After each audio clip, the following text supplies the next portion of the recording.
Locked on Horn Frogs, welcome in. It is a Friday. Hope the end of your week is going well.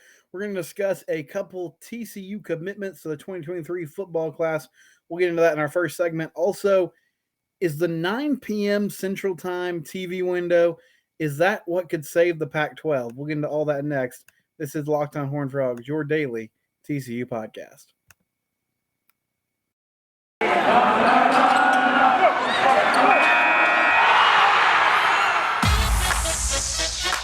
You are Locked on Horned Frogs, your daily podcast on the TCU Horned Frogs, part of the Locked On Podcast Network, your team every day.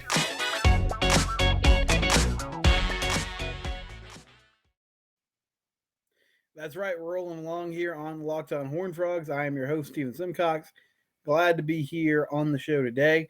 Let's start with TCU recruiting and a couple commitments this week as it's been a nice summer for Sonny Dykes and his staff on the recruiting trail. You know, they've done a nice job. I feel like they've gained a lot of momentum. They've gotten some big-time commits. And it started on Tuesday. Cameron Cook, four-star running back out of Round Rock, Stony Point. And I talked about him on Monday and his possible commitment. He's a four-star running back, 5'10", 180 pounds, had a really big junior and sophomore year, was a first-team selection in District 25 6A as a sophomore, and averages almost 100 yards a game. Had an impressive offer list. Picked TCU over Cal and Texas. That was his top three. I don't honestly know how hard Texas was really going after Cameron, but obviously, he's right there in the backyard in Round Rock. So I think it's a significant victory from that standpoint. Cal, I know, had made him a priority. So they get Cameron Cook. They land him as a running back. Reuben Owens was a running back from El Campo that they really pushed hard for, missed out on him, but they get Cameron Cook. There was a funny moment. Cook did his commitment live on YouTube. 247 Sports broadcasted it. And he was, kind of doing the hat dance and the pause. And he said he was attending the University of, and then he paused for a second. I thought, oh man, well, I guess he's not going to TCU because I'd never heard anybody say, the University of TCU.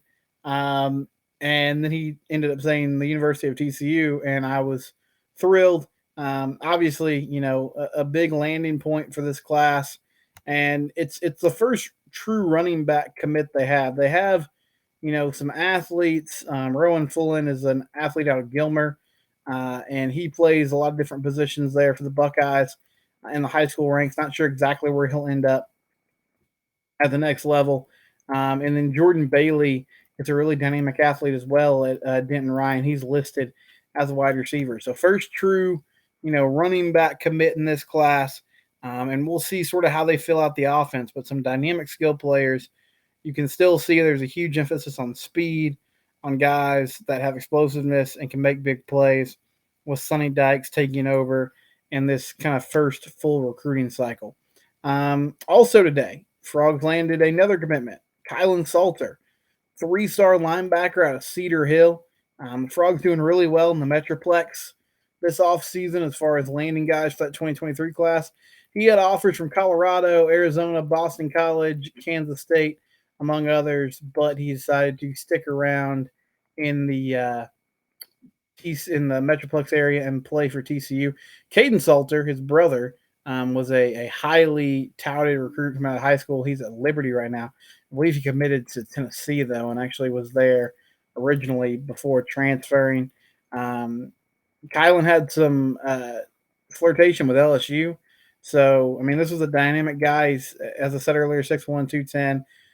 Track athlete, was part of their relay team this past spring, the 4x200 and the 4x400. Big time tackler, violent, physical kid. So a really good week for TCU on the recruiting trail. And you look at this 2023 class as we sort of wind down. Obviously recruiting goes on year round, but we're approaching, football season. And so there are juniors heading into their senior year that are kind of, a lot of guys try to get this out of the way before they, hit the high school football season on full throttle. Obviously, the coaching staff, they're still recruiting but their priorities change and shift once the season starts because they're in game week mode.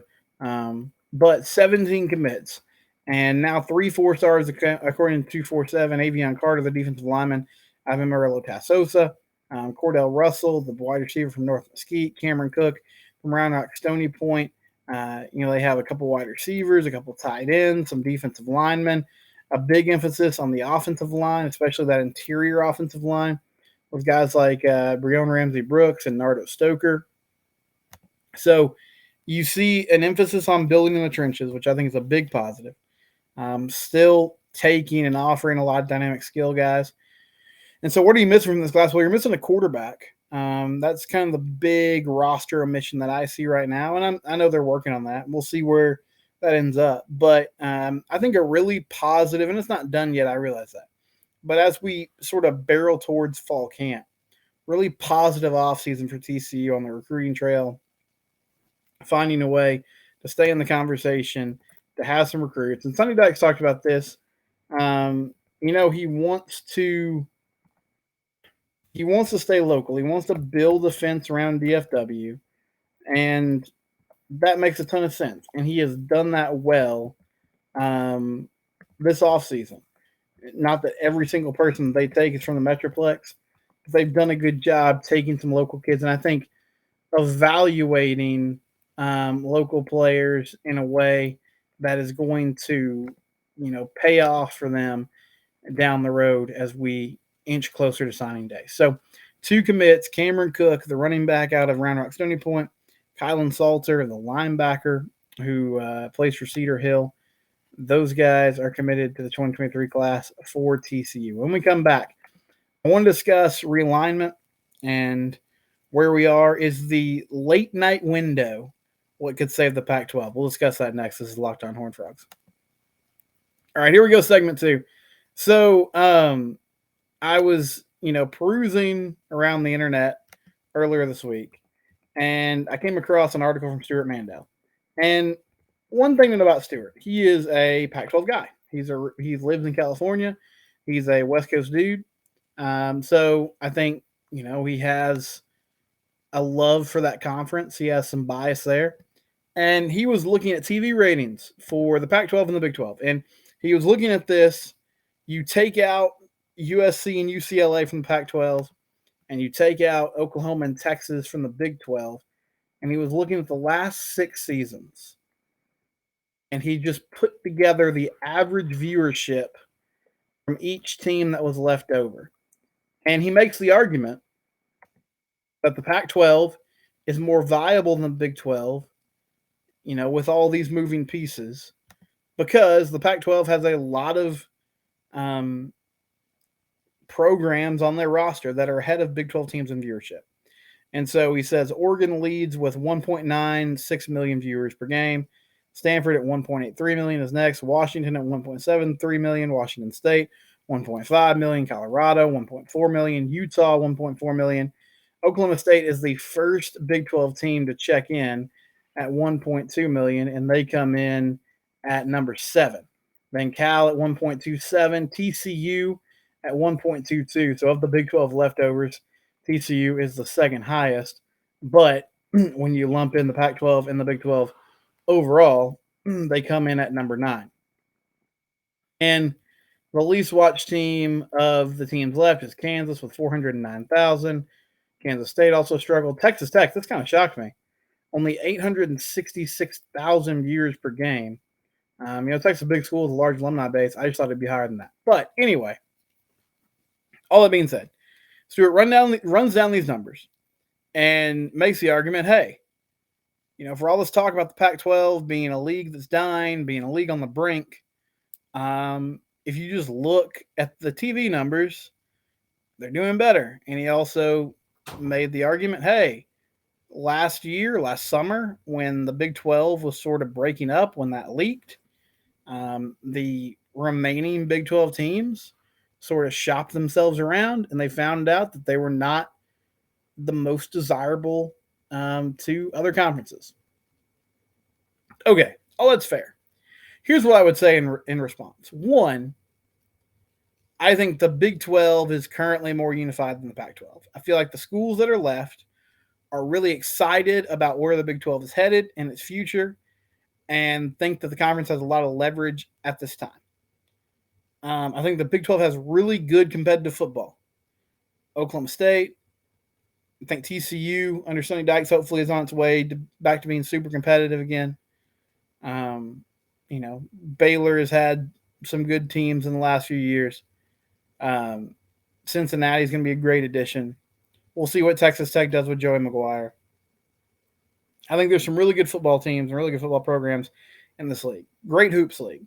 Fantastic basketball league. And Stewart even admits this in the piece.